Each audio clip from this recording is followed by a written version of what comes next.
Hello, I have a casual video here for you today. I had a little bit of art block and I wanted to draw something fun, something different. I find myself getting stuck in the same loop that I'm always in of drawing characters at a particular pose with a particular angle in a particular outfit that I enjoy. So I wanted to get myself out of my comfort zone again and actually have some fun with art. So what I decided to do was I bought a book a couple of months ago. It's the Wildlife Photographer of the Year book, specifically the volume 10 version, and there is a bunch of images in here of different wildlife, different scenes, different... I'm so sorry. Anyway, I did say this was a casual video. There's monkeys, there's kelp, there's whales, lions, different animals, different things. So I thought it would be really fun to open on a random page and see what I could make with the two things that I got. So the first thing that I got was kelp, which, you know, interesting. Immediately I think sea. Particularly the type of kelp it was is like, you know, the seaweed with the little bulbs on them that you can like squeeze, those. And I've also got a mane. I don't even want to try. It's a sea slug. I got a sea slug. So my immediate thing was like, oh, I can do a mermaid, maybe. So that's kind of where I started my exploration. I'm going to be talking through kind of my mood board, and you're going to see some of my saved photos and where I grab inspiration from Pinterest and Twitter. So this is a judgment-free zone, so no judging of my Pinterest or Twitter. So my initial reaction was to do a dystopian scene underwater with like maybe overgrown, flooded streets. So I started digging for that kind of thing. I haven't really drawn underwater before, so that was also a bit challenging for me, and I found I was taking too many references, which sometimes I'd say you can't do that, but I think there is a point where you're looking at too many different things and you really need to narrow down one or two images. Maybe do like one big mood board, and you will see I do focus in on one or two of these images. I'm not looking at absolutely all of them, but they do all inform the artwork that I want to make. Then I started finding all these cool fish, and I was like, what can I do with this? Maybe I can add some little fishies to it.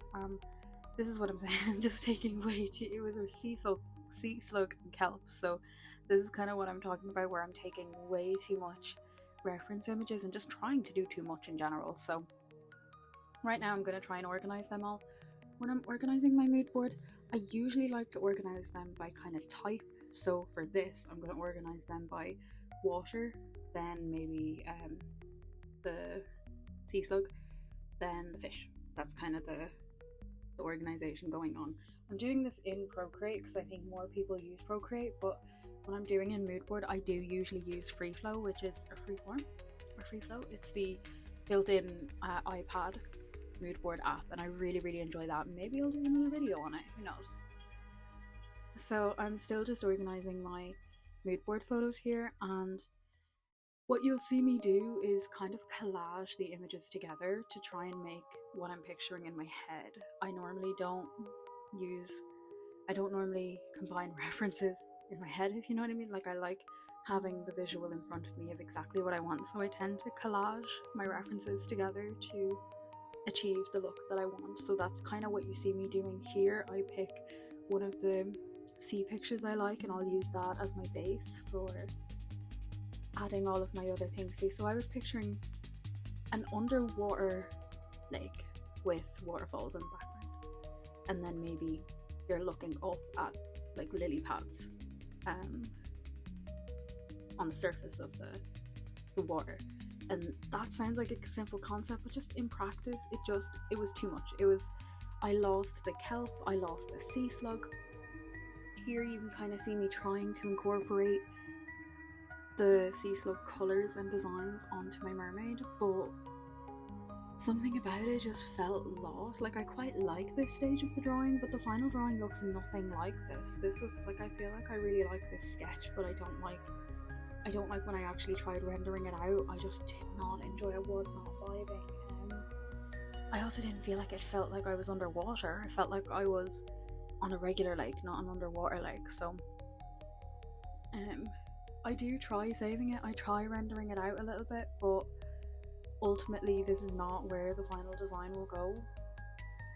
At this stage of the rendering, I'm not doing any details or anything like that. I'm kind of just trying to get the color scheme down, trying to get the vibe down and the simple shapes so that at a distance you know what you're looking at, but if you were to look up close there's not as much hard details in there.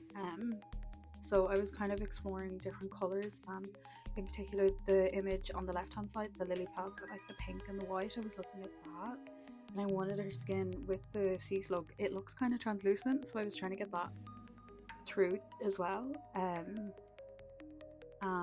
yeah, I'll let you just watch this for a little bit and I'll chime back in once I start changing the drawing.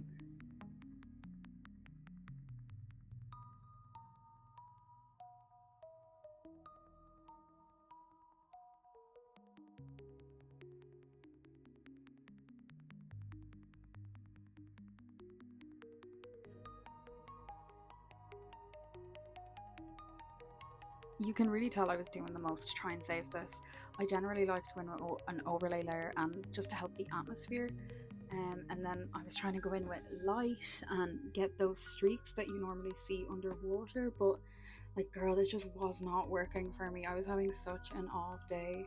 So while I was doing this, I was thinking to myself, okay, I kind of want to bring the sea slug back into it. So how am I going to do that? I was thinking, instead of having the sea slug as part of the mermaid, why don't I have the sea slug like just in the drawing? So my thought process was the cat from My Neighbor Totoro kind of thing, and maybe this sea slug is just like a giant creature that floats through the deep sea like megalodon. So I decided to simplify all of my shapes again and kind of go back to basics and stop worrying so much about the lighting, and I looked at different reference images to try and nail down exactly the vibe I'm going for instead of multiple reference images to take from. It really helped me kind of realize that I was doing too much. I needed to focus more. So when you're having art block, this is a really good way to get you thinking, because like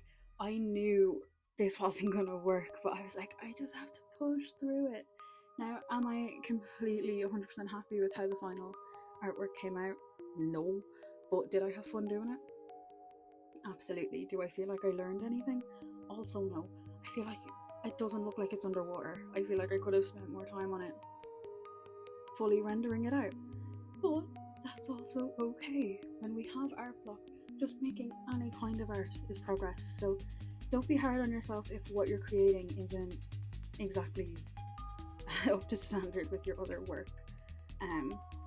It's good to get anything down on paper when you're not in the humor to draw. So I hope you take from this video a few tips. It's kind of a shorter one, more casual, more vibey. I had no script for this, so